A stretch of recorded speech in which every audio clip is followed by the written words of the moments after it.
우리 옆에 분들한테 이렇게 인사하시겠습니다. 예수님이 하나님이심을 믿으세요. 인사합니다. 예수님이 하나님이심을 믿으세요. 사도신경을 우리가 지금 공부하고 있습니다. 사도신경은 크게 세 부분으로 나누어진다고 말씀을 드렸죠. 사도신경은 우리가 삼위일체 하나님을 고백하는 것입니다. 성부 하나님, 성자 예수님, 성령 하나님을 고백하는 거예요. 이게 왜 중요하냐 하면 여러분 교단은 다를 수 있어요. 예를 들면 장로교도 있고 침례교도 있고 오순절교도 있고 교단은 다를 수 있지만 모든 교단들이 공통으로 고백하는 것이 사도신경입니다. 그렇기 때문에 사도신경 안에 들어와 있는 교회는 정통교회입니다. 사도신경을 믿는 교회는 정통교회예요. 근데 사도신경을 고백하지 않는 교회는 이단교회입니다. 문제가 있는 겁니다. 그래서 사도신경이 중요한 겁니다. 교단은 달라도 우리가 믿는 신앙 고백, 삼위일체 하나님에 대한 고백은 동일하기 때문에 그런 겁니다. 우리가 지난 시간까지 성부 하나님에 대해서 살펴봤죠. 성부 하나님은 어떤 분이시라고 살펴봤습니까? 전능하신 하나님, 그리고 창조주 하나님, 그리고 우리의 아버지가 되시는 하나님이다. 여러분들이 그렇게 사도신경을 고백할 때 믿음으로 여러분들의 입술로 고백하지 않습니까? 이제 오늘부터 우리가 살펴볼 것은 성자 하나님, 성자 예수님에 대해서 살펴보려고 그래요. 사도신경에 보면 가장 많은 분량을 차지하고 있는 부분이 이 성자 예수님에 대한 고백입니다. 영문으로 되어 있는 사도신경을 보면 108개의 단어로 되어 있는데 성자에 대한 고백이 68개 단어, 약 3분의 2가 예수님에 대한 고백입니다. 그만큼 예수님에 대한 고백이 예수님이 하나님이심을 고백하는 것이 얼마나 중요한지를 우리에게 가르쳐주고 있는 거죠. 여러분들이 사도신경에 보시면 성자 예수님에 대한 고백은 그 외아들 우리 주 예수 그리스도를 믿사오며 이렇게 시작하죠. 내가 예수님을 믿는다. 그리고 산자와 죽은 자를 심판하러 오시리라 이렇게 끝나지 않습니까? 이 부분을 보면 크게 두 부분으로 나누어 보시면 돼요. 하나는 성자 하나님에 대한 호칭이죠. 그 호칭이 뭡니까? 그 외아들 우리 주 예수 그리스도 이렇게 호칭이 네 가지로 나옵니다. 그리고 또 한 가지는 뭐냐면 예수님의 생애죠. 이는 성령으로 잉태하사 저리로서 심판하러 오시리라. 그러니까 그 내용이 뭐냐면 크게 예수님의 동정녀 탄생, 그리고 십자가, 부활, 승천, 재림 이렇게 5가지 사건으로 이루어져 있어요. 사도행전에 나타나 있는 성자 하나님에 대한 고백은 그렇게 호칭과 그분의 생애로 이렇게 나누어져 있다고 여러분들이 보시면 될 거예요. 예수님에 대한 호칭을 우리가 오늘 살펴보게 될 텐데 먼저 그 외아들, 하나님의 독생자라는 거죠. 하나님의 독생자로서의 예수님. 이것은 하나님과 예수님과의 관계를 말하는 거예요. 예수님은 하나님의 독생자다. 유일하신 아들이다. 그래서 우리가 하나님의 외아들 그렇게 고백을 하는 거죠. 우리 주라고 하는 고백을 하죠. 우리 주. 이것은 예수님과 우리와의 관계를 말할 때 사용하는 호칭입니다. 예수님은 우리의 주님이십니다. 그것을 우리가 고백하는 거예요. 예수님은 내 인생의 주인이심을 우리가 고백하는 거예요. 내 돈의 주인도 예수님이시고 내 건강의 주인도 예수님이시고 내 삶의 통치자는 나를 다스릴 수 있으시는 유일한 왕은 예수님이라고 하는 것을 고백하는 거예요. 그게 우리 주라고 하는 호칭이죠. 또 예수 그리스도를 믿는다. 예수 그리스도라고 하는 것은 예수라고 하는 말은 이제 예수님의 그 이름이에요. 보통명사예요. 보통명사고 그리스도는 예수님의 직분을 말하는 거예요. 쉽게 말씀드리면 홍석재 목사 할 때 홍석재라고 하는 이름은 보통 명사죠. 홍석재. 목사는 저의 직분이죠. 그런 것처럼 예수 그리스도라는 말은 예수는 이름이에요. 이름. 그런데 그 예수라고 하는 이름의 뜻이 뭐냐면 구원자라는 뜻을 가지고 있어요. 그리고 그리스도는 기름 부음을 받은 자, 하나님의 기름 부음을 받아서 하나님의 일을 하는 사람, 그 직분을 말하는 겁니다. 호칭이 이렇게 나누어진다는 것을 여러분들이 기억하고 계시면 되는 거예요. 그러니까 예수님이 하나님의 외아들이다라고 하는 것은 무엇을 의미하냐면 예수님은 성부 하나님처럼 신적인 능력을 가지고 계신 분임을 우리가 믿는 거예요. 예수님이 우리의 주라고 하는 것은 예수님은 내 인생의 주인이심을 우리가 고백하는 거예요.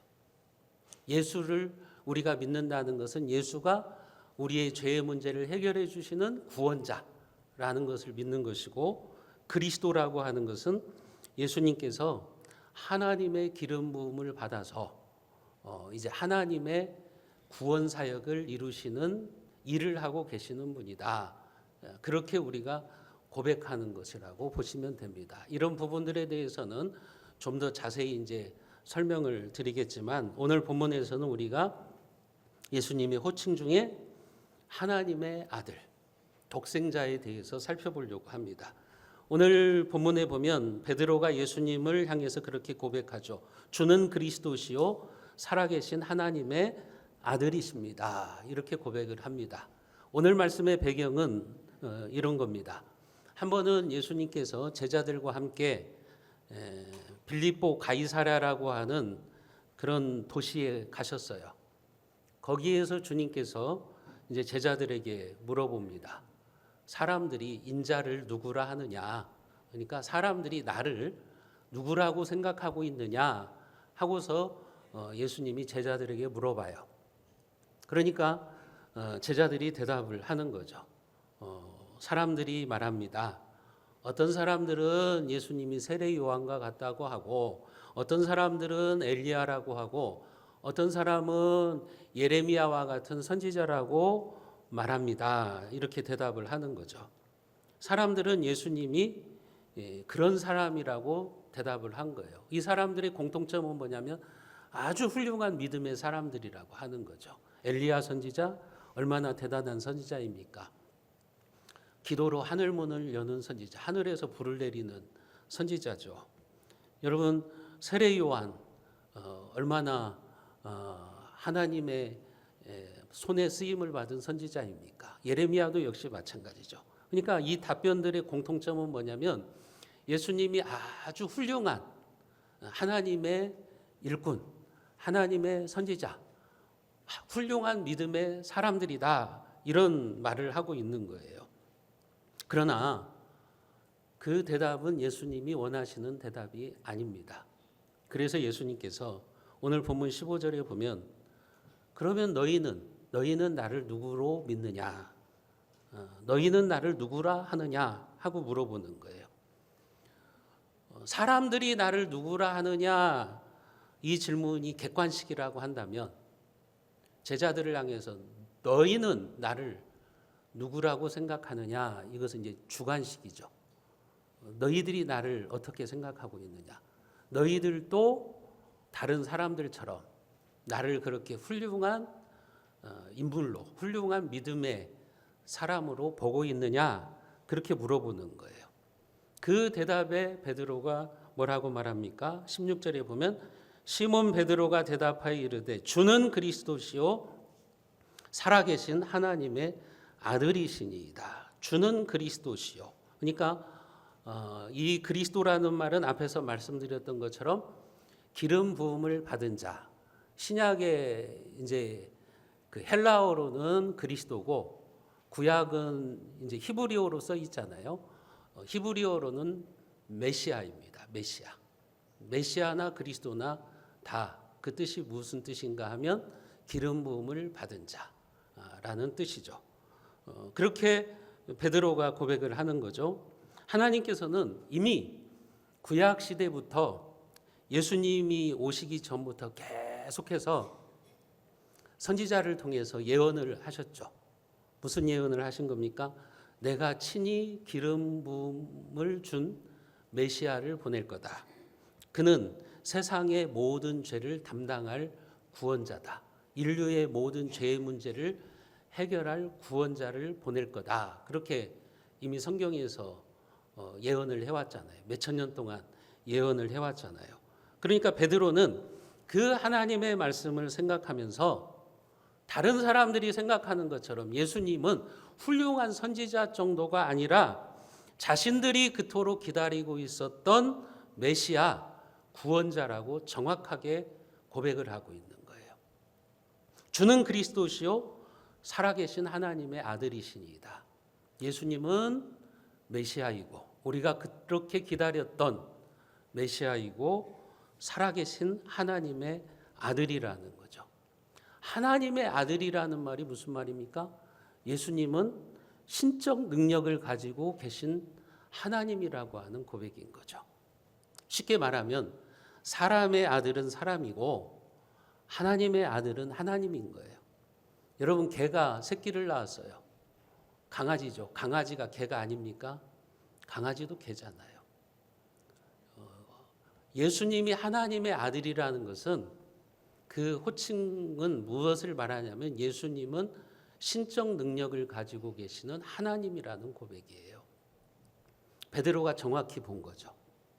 예수님은 단지 훌륭한 어떤 선지자나 훌륭한 선생이 아니라 랍비가 아니라 예수님은 하나님이십니다. 이런 고백을 한 거예요. 예수님을 하나님의 외아들, 독생자라고 우리가 고백한다는 의미는 뭐냐면 예수님이 하나님의 신성과 인간의 인성을 다 가지고 계심을 믿는다는 겁니다. 예수님의 한 인격 안에는 신성과 인성이 같이 있다고 하는 것을 믿는 거예요. 그 사실을 보여주는 독특한 호칭이 바로 하나님의 아들, 독생자라고 하는 표현인 거예요. 그렇다고 해서 하나님이 예수님을 낳았다는 말이 아니에요. 뭐 아버지를 통해서 엄마를 통해서 아들을 태어나는 것처럼 그렇게 생각하시면 안 돼요. 이 호칭이라고 하는 것은 예수님이 하나님이시라고 하는 것을 보여주기 위한 독특한 하나님과 예수님과의 독특한 관계를 보여주는 호칭인 겁니다. 그러니까 예수님은 우리가 고백하는 것처럼 참 하나님이시면서 참 인간이신 겁니다. 바로 그것을 우리가 고백하는 호칭이 예수는 하나님의 독생자, 하나님의 아들이라고 하는 호칭이에요. 예수님도 요한복음에 보면 뭐라고 말해요? 나와 아버지는 하나이니라. 나와 아버지는 하나이니라. 그렇게 말하거든요. 그러니까 하나님과 예수님은 동일한 본질이라고 하는 거예요. 유사 본질이 아니라 동일 본질이라는 거예요. 신학적으로 말하면. 왜 이게 중요하냐면 이 논의가 이미 2000년 전에 있었어요. 예수님은 하나님과 유사한 분이냐 아니면 예수님은 하나님이시냐 이것을 가지고 여러분 325년도 니케아 공의회에서 정리를 했어요. 아리우스라고 하는 이단이 교회에 이단이 있었는데 그 이단이 그렇게 말한 거예요. 예수는 하나님이 아니야. 예수는 하나님보다 조금 못한 존재야. 그렇게 주장을 했어요. 그리고 예수는 우리가 생각하는 것처럼 그렇게 신적 능력을 가지고 계신 분이 아니다. 그런 이단이 있어서 교회가 공의회를 열어가지고 325년에 니케아 공의회에서 분명히 정리를 한 거예요. 예수님은 참 하나님이시면서 참 인간이 되셨다. 그것을 우리는 사도신경에서 지금 고백하고 있는 거예요. 그것을 고백하는 호칭이 예수는 하나님의 아들이시다. 독생자라고 하는 호칭이라고 하는 거예요. 여러분, 성부와 성자와의 관계가 이런 관계, 두 분이 삼위일체 하나님을 우리가 믿는 것처럼 예수님은 하나님이시고 하나님은 예수님이시고, 그런데 인간적으로 그것을 표현하는 그 표현이 하나님의 외아들이라고 하는 거죠.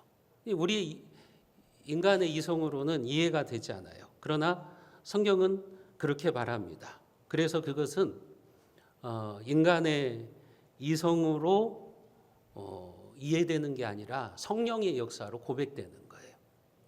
그래서 오늘 본문에 보면 베드로가 주는 그리스도시요 살아계신 하나님의 아들이십니다, 이런 고백을 하니까 예수님이 뭐라고 말합니까?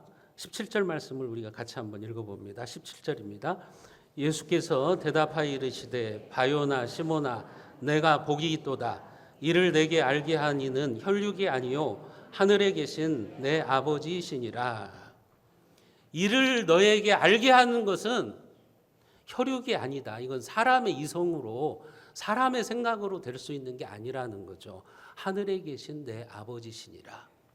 그러니까 예수님이 하나님이심이 믿어지는 것은 이건 사람의 이성으로 될 수 없다는 거예요. 하늘에 계신 아버지, 하나님께서 성령을 통해서 믿게 하셔야 된다고 하는 거예요. 그러면서 내게 복이 있도다, 그렇게 말씀하시잖아요. 내게 복이 있도다. 여기 복이 있도다라는 말은 성경에 보면 최상급 축복입니다. 축복 중에서도 최상급 복을 말할 때 이런 표현을 쓰는 겁니다. 다시 말하면 예수님이 하나님이라고 하는 것이 믿어지는 것은 그것은 복 중에 가장 큰 복이라고 하는 거예요. 여러분들이 예수님이 하나님이심을 믿는다면 여러분들은 가장 큰 축복을 받은 사람입니다. 이게 사람들이 믿어지지 않아요. 어떻습니까? 여러분들은 예수님이 하나님이심을 믿습니까? 교회에 다니면서도 이걸 믿지 못하는 사람들이 많아요. 여러분, 세상에서 우리 아이들에게 예수님이 어떤 분이라고 가르치고 있죠? 학교 교과서에 보면 인류의 4대 성현, 예수는 인류의 4대 성현이에요. 소크라테스, 석가모니, 공자, 예수. 이들은 인류를 위해서 좋은 일을 한 성현이라고 가르치거든요.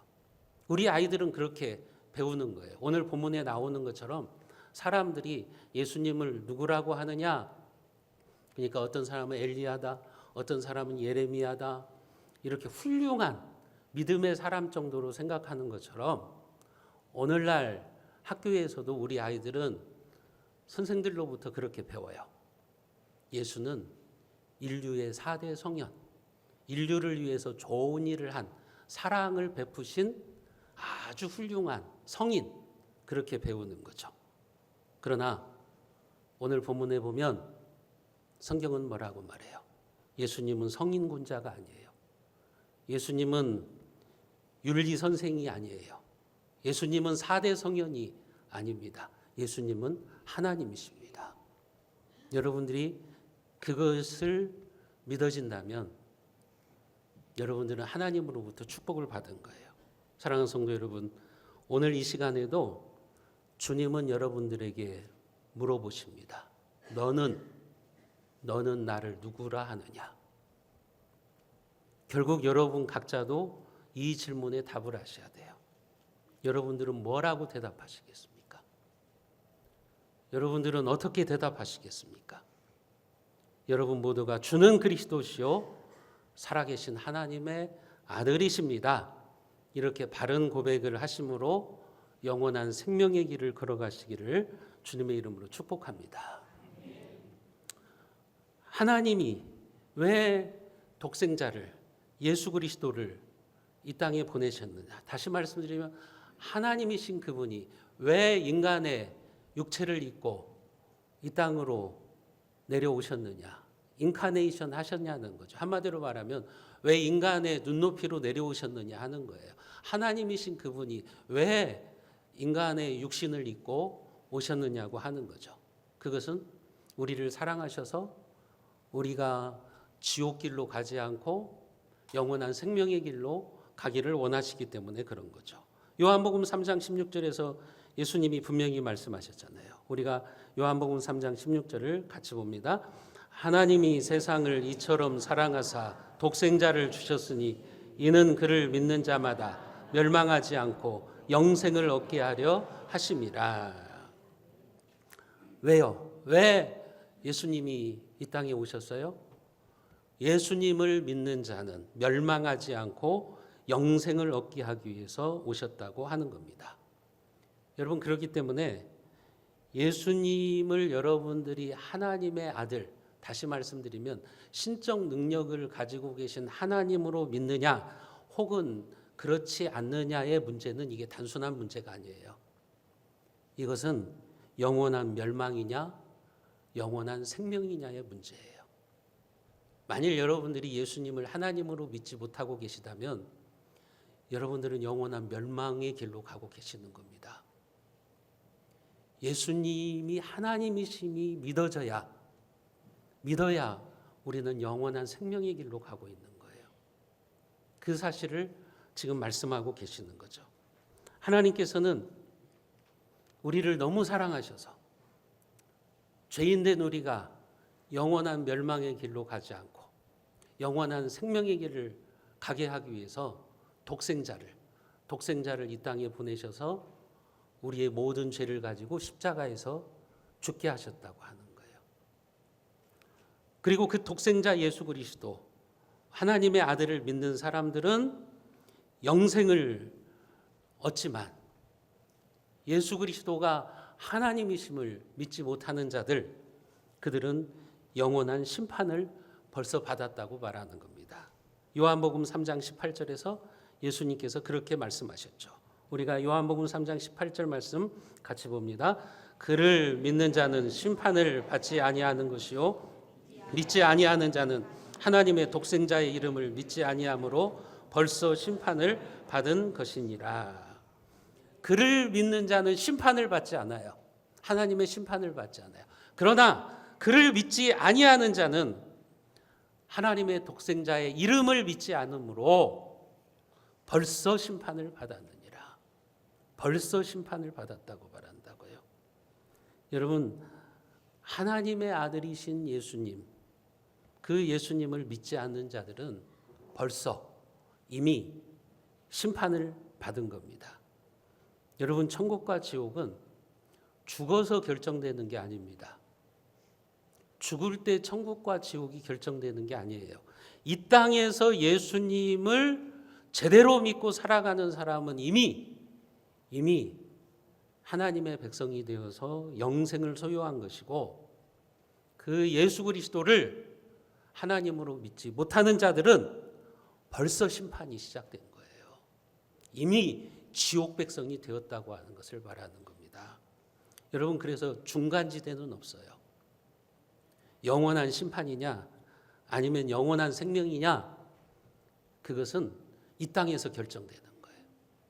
여러분들이 예수님을 어떻게 믿느냐, 예수님을 누구로 믿느냐, 그것으로 결정이 되는 거예요. 이미 결정돼 버리는 거예요. 여러분, 진리는 회색지대에 있지 않아요. 그래서 예수는 둘 중에 하나예요. 예수는 진정 하나님이시든지 아니면 인류를 수천 년 동안 속인 사기꾼이든지 둘 중에 하나예요. 그러니까 여러분들이 예수가 하나님이심을 믿든지 아니면 그것을 믿지 않든지 거기에 따라서 우리는 영원한 생명과 영원한 죽음으로 갈라진다고 하는 거죠. 여러분들이 정말 예수님을 하나님이시며 나의 구원자, 나의 메시아로 믿으시든지 아니면 여러분들이 신앙생활을 그만두시든지 하셔야죠. 여러분들이 예수님을 하나님으로 믿으십니까? 지금 그것을 오늘 본문에서 예수님께서 베드로와의 대화를 통해서 알려주시고 있는 겁니다. 주는 그리스도시요 살아계신 하나님의 아들입니다. 이 고백은요, 기독교인들의 가장 기초적인 신앙 고백이에요. 근데 이 고백이 시작되지 않으면 여러분들은 아무리 모태신앙이고 주일학교 때부터 교회 다니고 아무리 수십 년을 교회 다녔어도 아직 그 신앙이 출발하지 않은 겁니다. 우리는 이 고백에서부터 시작하거든요. 기독교는 이 고백에서부터 시작하는 거예요. 주는 그리스도시요 살아계신 하나님의 아들이십니다. 예수는 4대 성현이 아니라, 예수는 인류를 위해서 좋은 일을 하신 어떤 성인군자가 아니라 예수는 하나님이심을 믿는 그 고백 위에서 기독교가 시작되기 때문에 그런 거예요. 그래서 예수님은 이 베드로의 신앙 고백을 들으시고 바요나 시모나 내가 복이 있도다. 너는 참 복이 있는 자구나. 너의 대답은 A+야. 그렇게 말씀하시는 거예요. 너 정확하게 고백하고 있구나. 그리고 그 신앙 고백 위에 주는 그리스도시요 살아계신 하나님의 아들이십니다. 이 신앙 고백 위에 교회를 세우시겠다고 말씀을 하시는 거예요. 오늘 마태복음 16장 18절에 보면 또 내가 내게 이르노니 너는 베드로라. 내가 이 반석 위에 내 교회를 세우리니 음부의 권세가 이기지 못하리라. 하나님이 이 신앙 고백 위에 교회를 세우시겠다는 거죠. 여러분, 교회의 참된 기초는 올바른 신앙 고백이에요. 여러분들의 참된 신앙생활의 기초는 올바른 신앙 고백이셔야 돼요. 모태신앙이냐 그게 중요한 게 아니에요. 내가 주일학교를 얼마나 열심히 다녔느냐 그게 중요한 게 아니에요. 중요한 것은 여러분들의 신앙이 올바른 신앙 고백 위에 세워졌느냐 하는 거죠. 이 위에 여러분들이 신앙이 세워지지 않으면 예수님이 말씀하시는 것처럼 여러분들의 신앙은 반석 위에 지은 집이 아니라 모래 위에 지은 집이 되는 겁니다. 와장창 무너지는 겁니다. 여러분, 그래서 이 고백이 중요한 거예요. 예수님은 이 고백 위에 예수님이 하나님이시라고 하는 이 신앙 고백 위에 교회를 세우시겠다고 말씀하고 있는 거예요. 여러분, 이 고백이 없는 교회는 진짜 교회가 아닙니다. 그래서 사도신경을 고백하지 않는 교회는 진짜 교회가 아닙니다. 교회라는 간판을 걸었다고 해서 그게 교회가 되는 게 아니에요. 교회의 고백은 예수님에 대한 올바른 신앙 고백입니다. 그 신앙 고백 위에 우리의 신앙이 세워지는 것이고 교회가 세워지는 거예요. 교회는 예수님은 그리스도시요 살아계신 하나님의 아들입니다. 이 고백을 하는 사람들이 모여 있는 곳이 교회인 겁니다. 그래서 교회를 영어로 처치라고 하잖아요. 처치. 여러분, 처치라는 이 단어가 어디에서 나왔냐면 헬라어의 쿠리아케라고 하는 말에서 나왔거든요. 근데 그 뜻이 뭐냐면 주님에게 속한 자, 그런 뜻이에요. 그러니까 처치라는 단어의 뜻은 뭐냐면 주님께 속해 있는 사람들이라는 거예요. 주님이 누구이신가를 올바로 신앙 고백을 하는 사람들, 그 사람들이 모여 있는 곳, 그곳이 바로 교회라고 하는 거예요. 예수님을 구원자와 하나님으로 믿는 신앙 고백을 하는 자들의 모임, 그게 바로 교회라고 하는 겁니다. 그러므로 교회는요, 올바른 기독론 위에 세워져야 돼요. 다시 말씀드리면 예수님이 누구이신가에 대한 정확한 이해와 예수님이 누구이신가에 대한 정확한 신앙 고백을 하는 그 사람들의 신앙 고백 위에 교회가 세워지는 거예요. 그런 교회만이 음부의 권세를 이길 수 있다고 주님이 말씀하시죠. 내가 이 반석 위에 내 교회를 세우리니 음부의 권세가 이기지 못하리라. 그러면서 그런 교회가 천국의 열쇠를 가지고 있다고 말하죠. 오늘 마태복음 16장 19절에 보면 내가 천국 열쇠를 내게 주리니 내가 땅에서 무엇이든지 매면 하늘에서도 매일 것이고 내가 땅에서 무엇이든지 풀면 하늘에서도 풀리리라. 여러분, 교회는 음부의 권세를 이기고 교회는 여러분 하늘 땅에서 매인 것을 풀 수 있고 또 땅에서 풀면 하늘에서도 풀리는 그런 역사가 일어나는 곳이라고 하는 거예요. 음부의 권세가 뭐냐면 지옥문의 권세, 죽음의 세력, 그것을 말하는 거예요. 교회만이 음부의 권세를 이길 수 있는 곳이에요. 여러분, 교회만이 인간들에게 영원한 지옥의 문으로 들어가지 않고 영원한 생명의 문으로 들어가는 곳을 알려줄 수 있는 곳이라고 하는 것을 여러분들이 기억하셔야 돼요. 그래서 교회가 중요한 겁니다. 여러분, 지옥문의 권세를 이길 수 있는 곳은 이 세상에 교회밖에 없어요. 대기업이 그것을 할 수 있는 게 아니에요. 정부가 할 수 있는 게 아니에요. 여러분, 어떤 국가의 행정기관이 그것을 할 수 있는 게 아니에요. 지옥문의 권세, 죽음의 세력을 이길 수 있는 곳, 그리고 우리에게 영원한 생명의 문으로 들어가는 그 열쇠를 주는 곳, 그곳이 바로 하나님의 교회라고 하는 것을 여러분들이 믿으시기를 바랍니다. 그러기 위해서 여러분들의 신앙은 올바른 신앙 고백이 되셔야 돼요. 예수님이 누구이신가를 여러분들이 정확하게 고백하셔야 되는 겁니다. 그런 교회만이 사망을 이기는 힘을 주며 마지막 날 종말에 우리에게 승리를 가져다 주는 겁니다.